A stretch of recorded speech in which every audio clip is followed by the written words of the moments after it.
What's up, YouTube, and welcome to Codename Scream. I am that horror guy. And I'm Mel. And we are back with another Team Chris versus Team Mel series video. I haven't practiced what I want to do for these intros, and I'm just going to hack and slash through them, because that's what a horror channel does. A whole lot of hack and slash. So, and to fill you in one more time, why not? All the patrons over at patreon.com/codenamescream are dictating this month's content for you guys.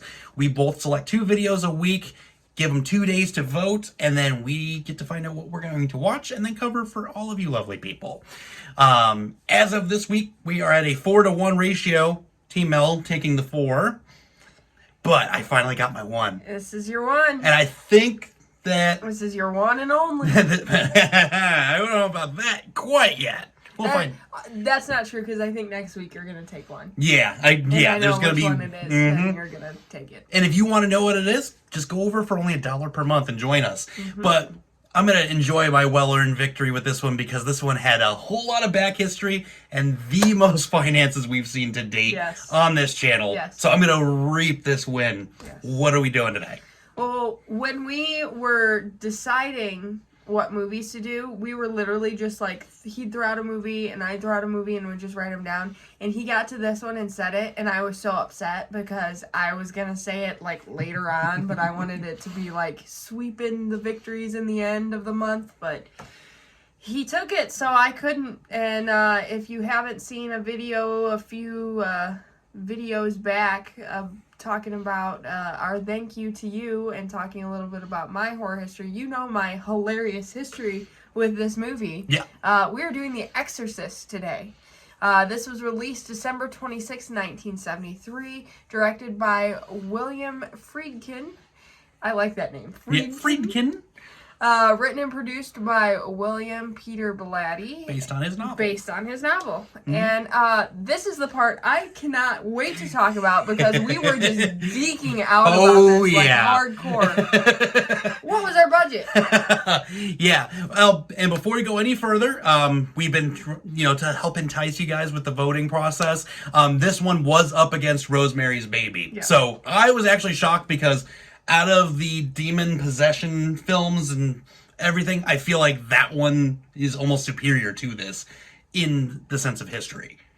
I disagree. But I will always pick this one, because this is my favorite of all time. I was going to pick it too! Yeah, well, I did, and I won. This technically isn't a loss to me, because I'm just happy about it. You know what? Some of these losses have been gains for me too. Okay. So it all works out. Cool. But let's talk about this monumental budget moment. Without a doubt, the highest we have covered, may ever cover at this rate. I'm just going to say now. I even went as far as to inflate the budget. So we started off with a $12 million budget. Box office was $441.3 million. Now think about that for a minute. This is 1973. Yeah. Those types of numbers weren't coming in. Yeah. At all for horror, period. They don't come in for horror today. They don't come in for horror today, even. Now, this is where it gets a lot of fun here. So I decided to inflate that budget a little bit, just because I was curious with that box office turnaround. If you were to adjust just the $12 million budget for 2021 inflation, we are at $73.7 million. Ridiculous. A lot of money. Yeah, but... Say it. Yeah, so we take the budget, the box office of $441.3 million. See, I'm getting too excited about this. Me too. It was $2.7 billion. Billion. Yeah. Yeah. That was not. Yeah, we didn't practice that or nothing. Yeah, we're just that excited. Yeah, billion. We have not hit a billion, period, on this channel before. It's insane. Insane. That's so crazy. Crazy amount of money. This is probably the most profitable horror film of all time, and based off of just inflation. So crazy to think about how many people went to see this movie. Right. And like a movie for its time that was so terrifying and almost like a taboo topic, right, and also vulgar. This movie is so vulgar. Still vulgar. Yeah. The vulgarity did not age well. No, it did not. But what did people think about it? They love it, Yeah. of course. And a very small division line between critic and audience. A critic score of 83%, audience of 87%. So, hi. Yeah. Yeah. So we're not really even going to talk much about this movie at all as far as the synopsis is concerned. Because if you're a horror fan, you've seen this movie. Yeah. And if you haven't, change that. There will be a link in the description, as always, below for you to check it out. If you haven't seen it, I'll be more impressed if you could just comment that you haven't seen it. Yeah. Like, I feel like you need a door prize or something for that. There is so much back history to this movie and so many fun facts that we're just gonna just right through this plot. Because what do you talk about? You've got girl gets possessed. Yeah, little Reagan McNeil, and that's played by Linda Blair, one of the best at the time child actresses, one of the best actresses period in the genre. Gets possessed by not the devil, but a demon, Pazuzu. And prior to this, the father that is out in Iraq actually sees a statue of Pazuzu, and it's like a foreshadowing type of moment, and we get vulgar. Things that a 12-year-old should not be saying. Vulgar very, very vulgar child. That would be palm olive in the mouth. Yeah. If I even thought about saying or doing half the things she did, including the things with the crucifix. Yeah. I don't think you can do those. I can't do those personally, but I mean, it would be a little messed up if I could. That would hurt a lot, actually. And if I tried the spider walk, I'd probably break my back. So yeah, there's a lot of things here. But we can't tell you the ending, but you can only assume because there was a ton of sequels to follow it. Yeah. But that's what we're going to leave. I said very brief. It's to the point. Kind of, that's how we're going to do it. Yeah, it works. Perfect. So, let's unveil the back history and the laundry list of which it is. So, I feel like there's a lot of things that people already know about the back history of this movie. Yes. Including, like, the tragedies surrounding the film and the cursed film, as it were. And there's, like, so many documentaries about that specific thing. Right. So I feel like you can probably just go watch those. And I feel like it's that way with, like, a lot of possession movies. There's, like, strange circumstances that surround them. There's a lot of bad juju floating around those sets. Yeah. And I mean, when you're good reason. performing exorcisms when there's no demon, Yeah.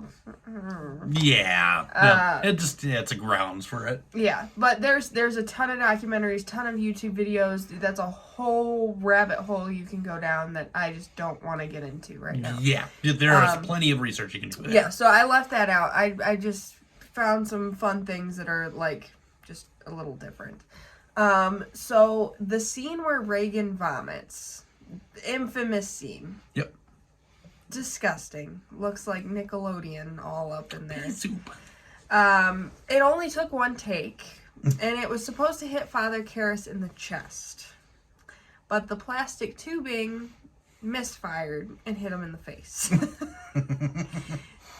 So the shock on his face wasn't him acting. He was shocked that he had gunk on his face and not his chest. Understandable. And Jason Miller, the guy that played Father Karras, eventually in interviews admitted that he was, like, super upset when that happened, and he wasn't a great sport about it. I get it. Yeah. I can't say that I wouldn't be the same way. Yeah.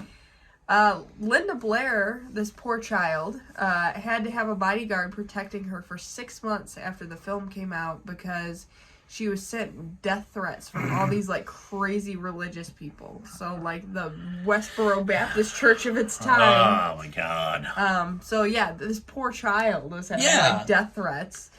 Yeah, I can't even imagine that. That's, like, so sad. I'm surprised she didn't end up to be completely a messed up person after being scarred by that. Yeah, and, like, the movie itself probably, didn't help her psyche to begin with. Yeah. Being at a young age, filming something so mature. Yeah.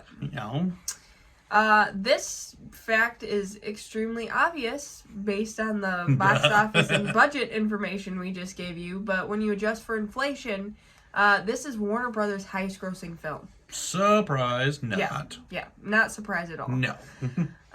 This one was funny. The bedroom was refrigerated in order to capture that breath, where you could see your breath, like, authentically. Yeah. So that had to suck because poor Linda Blair wasn't wearing a whole lot in this. She had just, like, a little nightgown on. Yeah, there was, Yeah, and she wasn't even shivering. Probably because she was screaming obscenities. Yeah.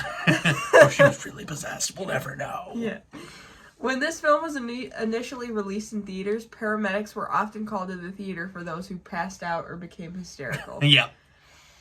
I watched this movie yesterday, and I hadn't watched it in a while. This movie is not scary at all. In fact, it's hilarious.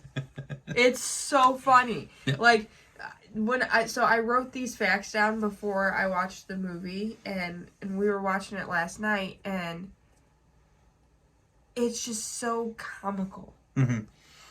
Very much just, like, nothing scary about this. But I guess that's just the times. Mm-hmm. You know, 73, the thought of possession was just terrifying. When Right. Nowadays, there's a movie being made every day about it. Yeah. You know, so. Exactly. Yeah.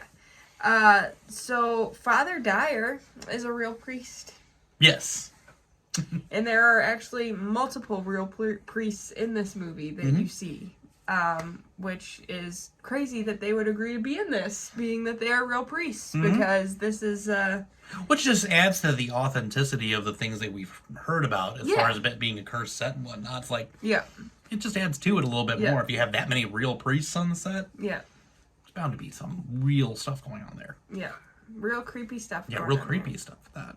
Because, never mind. Won't go there. You want to go in there? Linda Blair, poor thing, as Again. if this hasn't been bad enough for her. Her back was injured when a piece of the rig broke in the scene where she was just being thrown about the bed. Not only was she injured, but poor Ellen, she received a permanent spinal injury during the shoot, where she's thrown away from Reagan, the harness jerked her, and where she falls hard on her butt. Like, her, like, grimacing was real because she has a permanent spinal injury from that. So, cursed set. Yeah. Probably. Yeah, we're just stacking up. Adding to it. Yeah. I'll give you some good news now.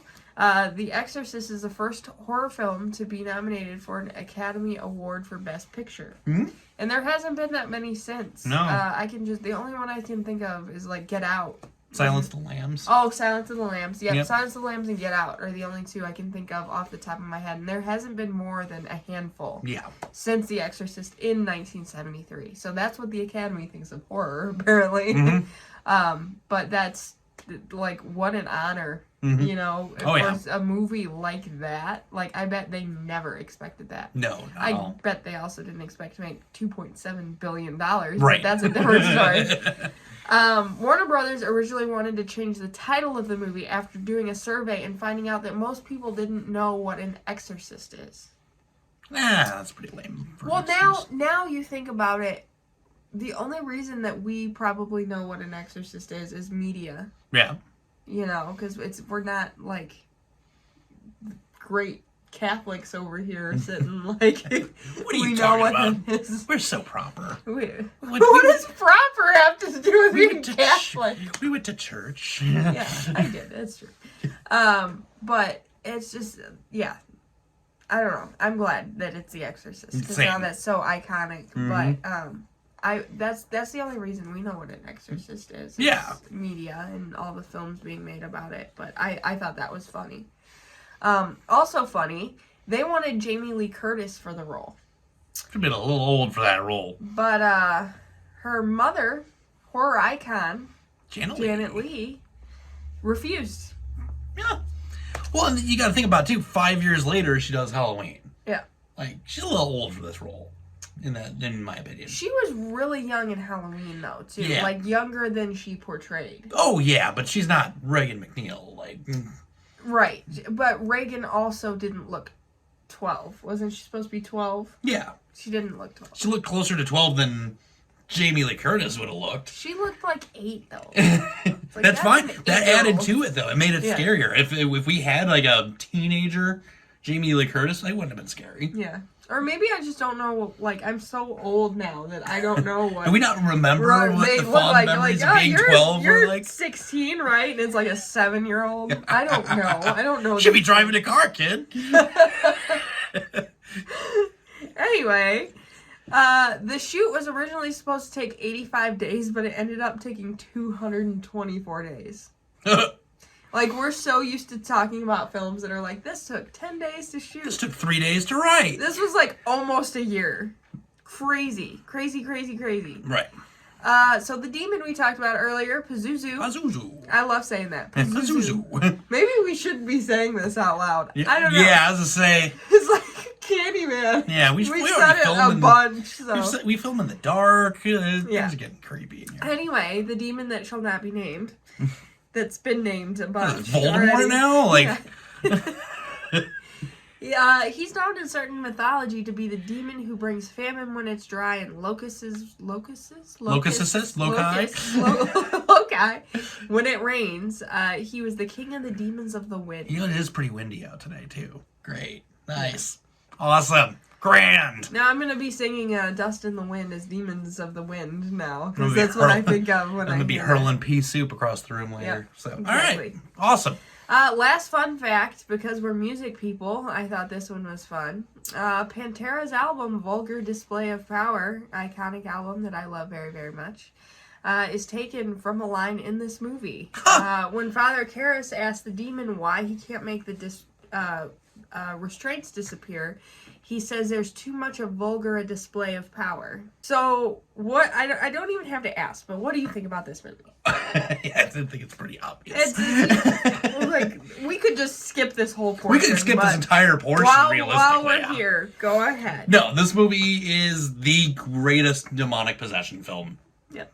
Bar none. Period. Yep. Tubular Bells is one of the greatest opening scores for a horror film ever written. Yep. It's genuinely scary. Goes over to a cell phone ringtone beautifully as well. But, I know someone that walked down the aisle to that.